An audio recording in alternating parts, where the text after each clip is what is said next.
Wheel of Time video, another Wheel of Time costume video, where I'm talking with costume expert Pez and best-selling author Bree in this series of videos that apparently is never going to end. I mean, it will, but, I've been loving this series. I've been loving looking at the costumes from the Wheel of Time TV show in such detail. I have to say I'm so grateful for it, because Pez has opened my eyes to seeing movies and TV in a way that I haven't seen before. Like, I'm watching them differently now, and I feel like I'm getting more out of them. I'm seeing more of the intent, and I'm really grateful for that. This particular video series, or this particular video, and the next one, is going to be about something Pez did. She sent me a message saying I did a thing.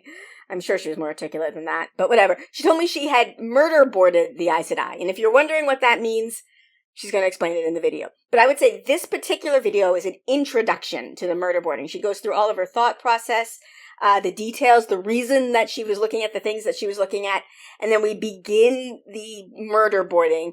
We get into it in much more in-depth, like more murderboarding happens in the next video, but you need this one to understand where she goes with that one. So, yeah, I guess spoiler warning first. Spoiler warning, obviously first season of The Wheel of Time, and as far as the books, up until book 6, I'd say, the spoiler warning goes. So if you have not read up until Lord of Chaos, I don't recommend this video for you. But if you have, then we can... Nope, again, another thing I have to mention. Sorry. I screwed up my sound in recording this video. Their sound is fine, but I screwed up my own recording.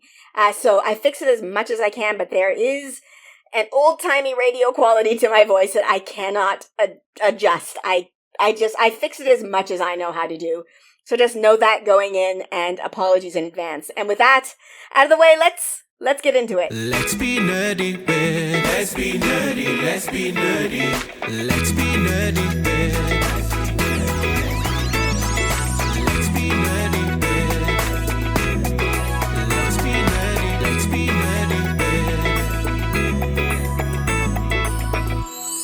We were defining murderboard because apparently we've been using that term rather loosely without defining it for people. And they might think we're wholesale slaughtering the Aes Sedai. I mean, no, because they do that themselves. Yes. Honestly, they do that themselves. So, murderboarding is that meme of the man standing in front of the message board with all the pins up on it, and there's like red yarn connecting all of it. And he's like, "This is it. This is my theory." And so, really, it's just pulling all these wild little threads together and seeing if you can make a picture out of them. I guess that's how I think of it. I've seen the term murderboard used in actual, like, procedural shows, so I think it's actually a term. I think it is. Yeah, like when they're trying to, like, put, basically it's a conspiracy theory, but actually being used to solve a real mystery, not like a made-up mystery. Yes. So when I murderboarded the Aes Sedai, basically I was bored one day. That's how all problems start in my world. But there's a couple things. There's the costume documentaries. It's a 2-part thing that Amazon put out, I think originally as an X-ray feature, but now you can see it on their YouTube and a couple other places, I think. But it showed several of the costume design team's research and inspiration boards in like a half-second glimpse. But I've done this kind of research before in costume design that I've done, and I know what it kind of means, and so I'm trying to interpret a little bit of it. So it's done early in the process, typically before and during design work, prior to actually constructing anything. So you kind of go back to the research throughout the process for details or inspiration. And Aes Sedai had this cultural inspiration map that is shown on screen during the documentary. So there's the 2 costume maps. Actually, I think there's 3. One of them is really tiny. The first one is the full show. Yeah. Or the full map. Yeah. Okay. Yeah. So that's the only time we actually see the full map. And it's just this tiny picture. You can't read anything on it, really. But then they show a couple other screenshots of it later. And I tried to put that together with existing maps of the world of the Wheel of Time, which is how I learned that there is not a consistent map. No.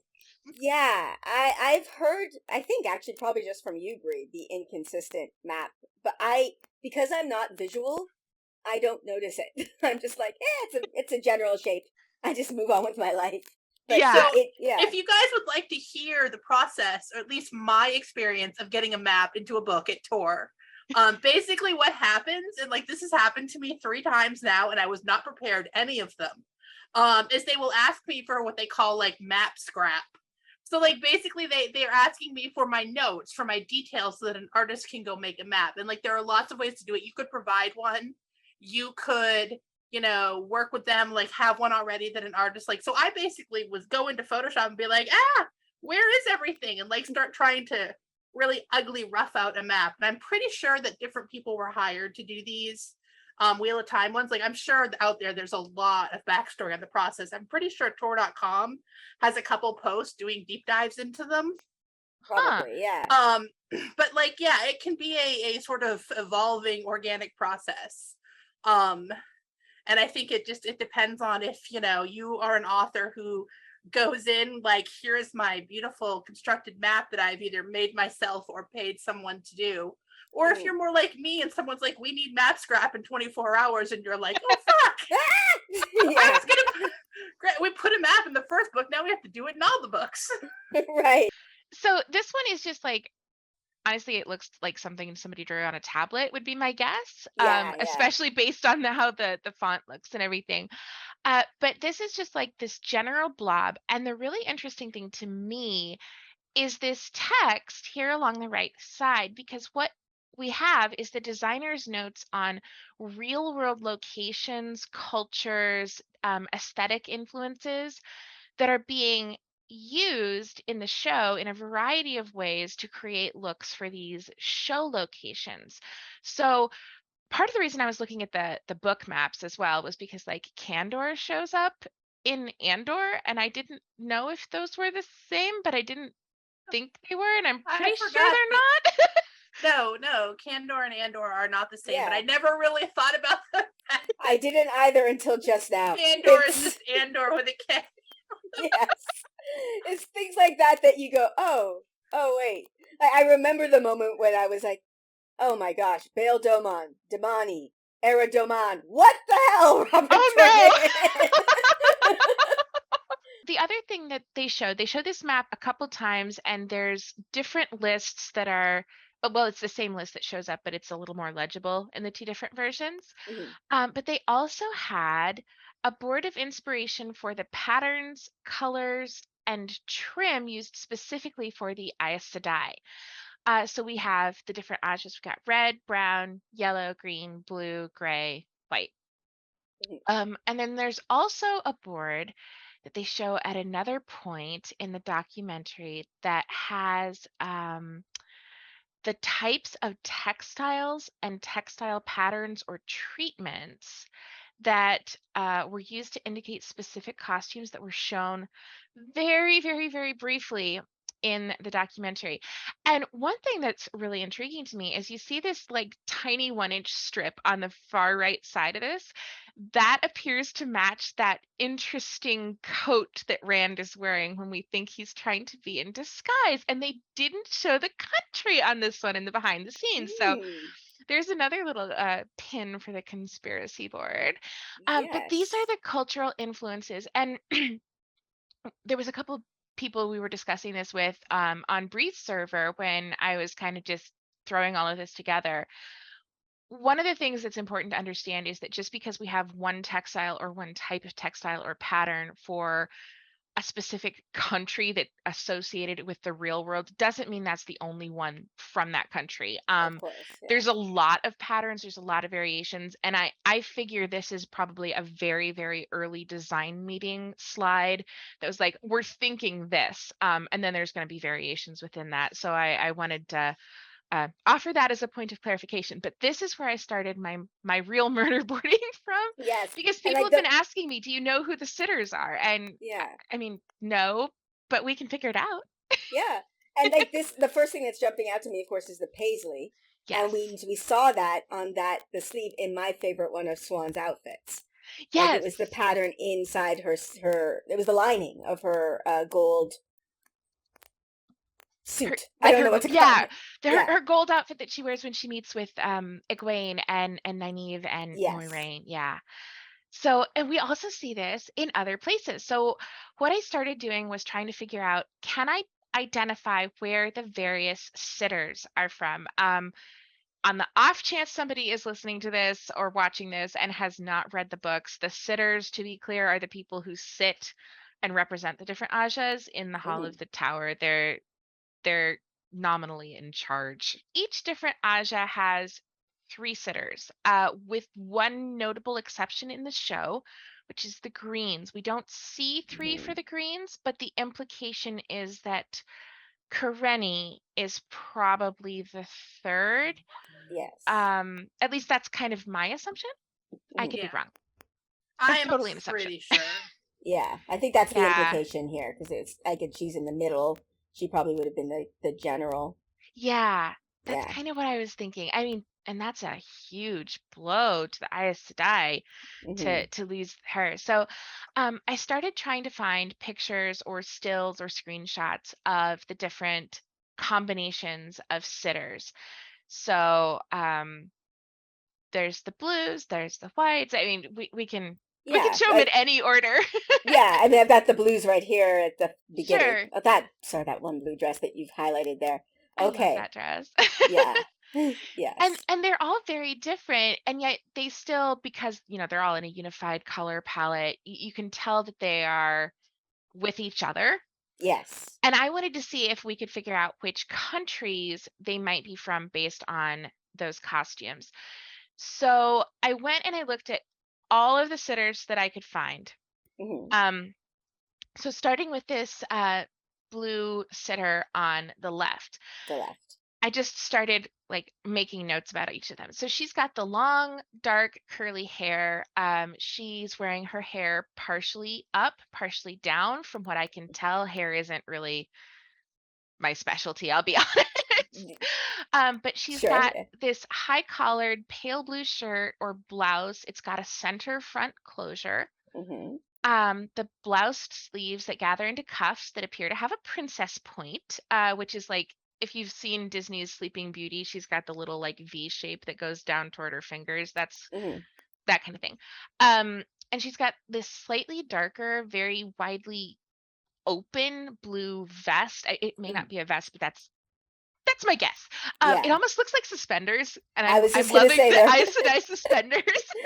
they're sort of vaguely authoritative, possibly queer suspenders. Yes. And then she's got this very wide leather belt that almost looks like a waist cincher, but not. It's reminding me of Leandrin's thing, and also Dana's, which makes me I'm looking at it and I'm going, Dark Friend. Dark friend. You went to Dark Friends or us. I don't trust you, lady. Yes, I can totally see that. And then she's got this I think it's almost a suede, the skirt with the flower patterns on it. But then there's these panels that are chiffon. I can't tell if they're actually panels or if it's a split thing or I don't know. Cosplayers will have fun making it. That's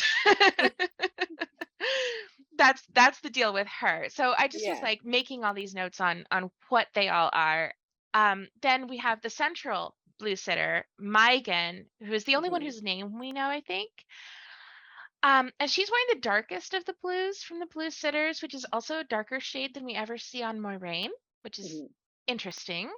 They may or may not be trying to imply things with the shades of color. We don't know. But she's got these tall, dark brown boots. She's wearing them over these dark blue, very close-fitting pants or trousers or leggings or whatever you want to call them. Then she's got some sort of a doublet or a jerkin or a tunic. It closes on the right side of her body. And it's got the right folded over the left. It'll look backward because we're looking at her. And then a V-shaped neckline, sleeves that split from the elbows down, and a blue vest over that ensemble. No visible belt, which is a huge departure when you look at the two on either side of her. White shirt or something under the two blue pieces. It also appears to close the same way. with a higher neckline, but not a fully closed one. There's no Yeah. cuffs visible on the sleeves. I mean, like this is the level of minutia I'm going to. I don't have to do it with everybody. Right. But that was the kind of thing that I started making notes on. So like, who has jewelry? Megan looks to have earrings on. Her hair is visible, but it's really short. Then we have third blue. She's wearing some sort of headscarf close around her hair, but looser around her neck and shoulders. Medium blue doublet, jerkin or tunic, wide neckline that almost entirely bears her chest. I mean, not her actual chest because she's got this shirt or something underneath, but so just looking into things like that, is it fastened left over right? She's in pants. That is her kind of boots are interesting. If I could just taller. interject. Yeah, please do. I'm kind of laughing because I was just like, oh, so they all wear something over top that puts their boobs out. Oh no. Given the Hall of the Sitter, Oh the Hall no. of the Tower, and they're awful. Yeah, they all These would be fairly easy costumes to just flop show a titty. your boobs. Yeah. They're infamous rituals. But no, I just to interject, I do think it's interesting because like a lot of these costumes, it's you mentioned the authoritative queer suspenders, but a lot of them, like whatever layer is on top is like, I don't know if this is like, you know, some sort of symbolism, but like as a writer, I was thinking like they're all bearing their hearts. It's a vulnerable. Yeah. It's unarmored. Well, across she's the, not. you know. She is quite covered in her Yeah, chest. she Right. is. But her top Yeah. layer is still split. Yeah. Right. But yeah, there's something catching my thematic eye here. And I Yeah. hope it's not just a nod to the tits out. I really That hope scene it isn't drives me. too. That scene drives me crazy because they can set side art at each other. There's no point. There's no point except for, hey, titties. Like that's literally the whole point. Sorry, I totally brought that up, but I am interested Yeah. that like somebody, because I don't think that's a cut I usually see. No, this is an No. unusual. It's I've something never seen anything specific. like this. Yeah. I spent a lot of time actually on this one, like staring at her chest, not to be rude, but I was trying to make sure, is it actually a jacket that opens, or is this like some sort of bloused cravat or something coming out from Right. around her neck? Oh. And I kept going back and forth on it, but I am pretty convinced right now that it's a With the jacket. Yeah. Yeah, I think the way the shadows are falling, It Yeah. does look like it is. Yeah. the light blue is underneath the dark. Mhm. Yeah, that's basically the conclusion I had reached as well. And then the other thing that I was watching for with all of the sitters, because we have two characters with very distinctive tattoos among the Aes Sedai, I was watching for tattoos as well because I am assuming, possibly incorrectly, probably incorrectly, that the tattoos indicate perhaps what culture you come from. Right. Because we have those very clearly Tyran tattoos on Swan, and we've seen her father. We have one other example of somebody from Mhm. Tyr with the tattoos. The other character who has tattoos is Leanne, the keeper of the chronicles who works as Swan's Where is assistant. she? I saw this in here somewhere. There it is. Yeah. Yes. And she has these tattoos on the back of her neck, which is fascinating. I was watching for the tattoos as well because we were rewatching some of the episodes on Bree's server, and Min also has tattoos.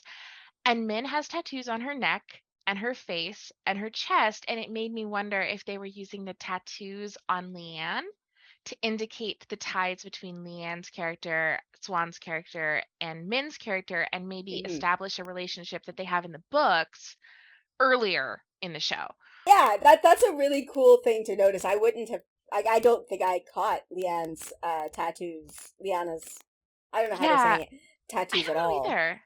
I only Yeah. caught it because I think I watched this episode like 4 or 5 times on repeat, trying to get each of the sitters because there's pictures of some of them, but not of others. And Yeah. I mean, I Yeah. don't want to half-ass a murder board. I want a whole-ass a murder board. Murder boards must be whole-assed. That's the way they Exactly. must be. But yeah, that is cool because you're right. Yeah, Min is very, very closely tied with their stories, and to have that visual link. And I think in a previous conversation you had mentioned it also because of Min, who Min is. it could also indicate that she has lived in various places. Like, Right. I'm not sure if it's meant to be like, I've culturally adopted things from this. I'm tied to these characters. I'm tied to these places. mhm, I mean, Min and Elaine, of course, are both Andorran, I believe, in the books. And so I wouldn't be yes. shocked if they changed where Min is from to make Rand's whatever you want to call it more culturally diverse. Right, right. It also, like, Min in the show, I don't know. We've met her, like, for maybe a total of 8 minutes or something, but Right. she feels nomadic to me. She doesn't feel Yes. like she's from here. Like, she's probably, like, we know in the story, in the show, that she's in Faldara now, but at some point she was in Tarvalon. So, okay, we were, very, very deeply dissecting these costumes. Based on this, is there any, like, on this, what do you call this? Swatch board? Swatchboard, yeah. Hey, look at that! I did a You thing. got it. You got it. It's a swatchboard.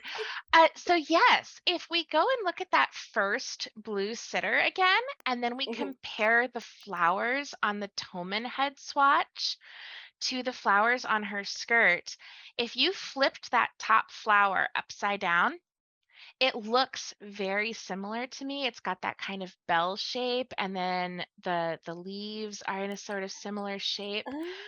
So I started narrowing in on her as possibly being from that particular group, so being from Toman Head, Right. because of that. So that's Ah, my initial theory with her. With Megan, I don't really know. The thing that Megan has is this net or open weave structure in her outermost vest. mhm. And that appears with two other sitters as well. And so I've kind And of put grouped them this here? together. Yeah, Okay. but I don't know where they're necessarily from. Okay. That's sorry. This is how bad I am visually. Like, I was looking like, no, it doesn't look the same. And then you said flip it upside down. I'm like, oh, Jenny, of course. That's how this. Yeah, that is so cool. Okay. And then I don't really have a location yet for the third sitter. I have very loose theories, but nothing concrete for her yet. Well, what are your Um, theories? so it depends. I know that's not a good answer, but I was trying to see if I could put them together with other sitters. And the two that I put her together with were based on their blouses. But then when I was rewatching the episodes, I saw that Alana wears the same sort of blouse when she's wearing her like field gear when they're fighting Logain and dealing with all of his nonsense. And Ah, so I'm not sure if that's just a part of the Aes Sedai uniform. So I was looking at the blouses for a few of the Aes Sedai mhm. where I wasn't sure about location, where they might have come from. So I was looking at her blouse and at like the shape of her doublet and a few other things, and I kind of tentatively grouped the one on the right together with a yellow sitter and a red sitter based just on their blouses. And then when I saw Alana's blouse in the show when they're fighting Logain, now I have all kinds of doubts. It's Okay. the tits out blouse. It's- I'm And they all have a variation on it when you look at them. Yes. Okay. Sorry. Is it this one? this gray Yes, does too. yes, this red one here. This gray, Yeah. right there, Yeah. The gray. Okay. hold and on, this wait. red on the left. Yeah, they all have it. So it's like, well, Ah. I'm not sure anymore. But this one, I know where she's from. Oh, you know where she's from? Yes. She's Okay. from Kyrene. Because if you look at her, if you look at her hips, there's this weird little bit of fabric that is the Mhm. same shape as what Moiraine has on her dress. And it's Yes, the same dye technique, shibori, which is explicitly on that swatchboard as this is the Kyrene thing. So she is from Kyrene, hands down. Wow. Is this it? Yep, that's the one. And Okay. there's different shapes that it can take. It kind of looks like tie-dye, Mhm. at least to me. So I'm confident that this particular gray setter is from Kyrene. And she's one of the ones in the show who gasps the most visibly when Moiraine is called Moiraine Damodred. So I was like, oh, Ah. it's the Kyrene gossip Aes Sedai. Oh my gosh. So I wonder then, like, because I had assumed, this is just me thinking, I don't know. I said this many times. I was shocked by how good the acting was. I wasn't expecting it to be that good. I was expecting Rosamund Pike to come in and read her script and then go off and do her real job. Like, that's kind of what I was anticipating. And so I kind of was thinking all the Aes Sedai were just like, here, we got a bunch of women, put on these costumes and sit down. But if she's the one who most audibly gasped, then they were like, you're from Kyrian. This is Yeah. shocking to you. I think they were probably given some information on where they're from, just based on conversations I've had with actors in the past doing costume fittings. We might say, how does this feel? Okay, this is because you're from this place. So just as an example with this Kyrene sitter, I was looking at not only the dye technique, but she's also got the fancy buttons down the center of her neckline.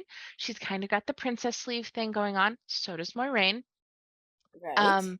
But also shoulder emphasis. I was gonna say she got some pretty. Yeah, they're not as strong as Moraine's, but they are still. These are my shoulders. Also, Yeah. this is real stripy. Yes. Yeah. And I know that we had the whole conversation about the slashes and Kyrian, but I mean, I feel like that would look ridiculous, and they're not gonna replicate that. But like, this like her sleeves almost look striped. Yeah. Yes. I mean, this sort of has that vibe still. It It really does. does. And so does Moiraine's blue dress that she wears before Swan. It has a little bit of that going on. It's not all of the different colors mentioned in the books, but she's got it. The other thing I love with this particular sitter is her hair is immaculate. Yes. And it's very French high fashion, which was one of the inspirations that Isis mentioned as using for Kyrene. So I was like, okay, this has got to be a sitter from, and then I saw the little hip flare, and I'm like, yes, Yeah. got one. And there's also a brown and a red who are also from Kyrene, just based on the same analysis technique. Would this be the brown? Yes. Yes. And then, yeah, because you can see the same sort of stripy thing going on. She's got the shoulders. She's got the center button closure. She's got fancy that's the same hair. neckline. Yes. That's the same neckline as Moiraine. Yes. And the fancy hair is hilarious. I've always heard this called a hedgehog style. It may not be properly a hedgehog style. But one of the most famous artistic examples that I can recall of this particular hairstyle is a former Queen of England. And so I pulled her. One? Yes, I pulled her portrait. It's Catherine of Braganza. She was, I think, Charles II of England's wife, something. I don't know. I don't do really English history, but it's the same sort of hairstyle. And so they were going through all these different eras of our world's history and combining them in these strange and interesting ways that I really enjoy. Yeah. I even the way she's sitting makes me feel like she's from Kyrene. Yeah. But yeah, I started like, okay, so they've got the same thing for some of these people. And then there's also a red sitter. A red one. Yeah, this one. Her? Yep. Shoulders, belt, center buttons. The shibori is a lot harder to see, I feel, on this red sitter. But you can still see it. Yeah, and the reds and the greens were the hardest ones to get pictures of because they sit to either side of Swan. And so usually they're off focus because we're looking at them when we're looking at her. Right. And she's even got a little bit of a striped pattern going on with her braids that I thought was really cool. Like her hair is super distinctive. Yeah. Sorry, I'm having flashbacks to being a little girl between my mom's legs as she does my hair. Does your hair? Yes. Sorry. No, not at all. Every black girl watching is just like, oh yeah, I remember that. I remember that. Totally. And then she's got the hip thing too. Oh yeah, I see it. Yeah. And like they're all sitting pretty straight. And but the little princess whatever sleeves. Yeah, the the little point, yeah. pointed sleeves or flared, or they're doing something with the shape of those sleeves for sure. Mhm. But yeah, once I started to pick up on like, okay, this is what you need to look for this, I was able to start putting them together. So I'm not sure if they're trying to say these are specific Aes Sedai from the books. I honestly don't think that's what it was. I think they were trying to come up with visual styles for different cultures and then have not the same thing in each Aja over and over to get the picture that this Mhm. is a global organization. Right. That's just my guess though. These Okay. could be book characters. I didn't really try to match them up, to be honest with you, Well, I beyond don't. like Yeah. cultural meshing. Yeah. I to be perfectly honest, I would guess that some of them might be recurring, but They're I probably would. not. They're probably not. Yeah. Yeah. But So yeah, so okay. that's how I started to put them together.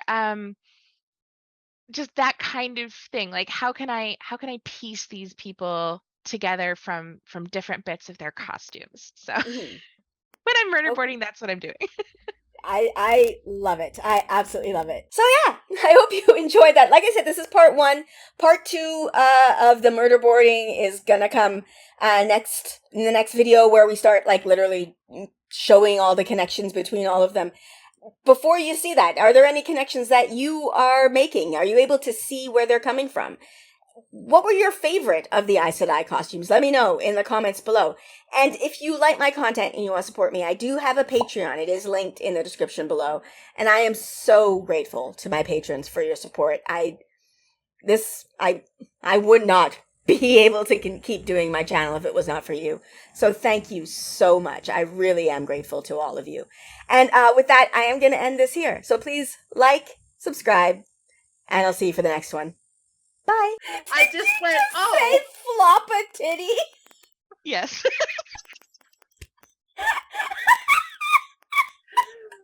You may have just broken me. Might be time to give the Amerlin seat a lap dance again. It might be.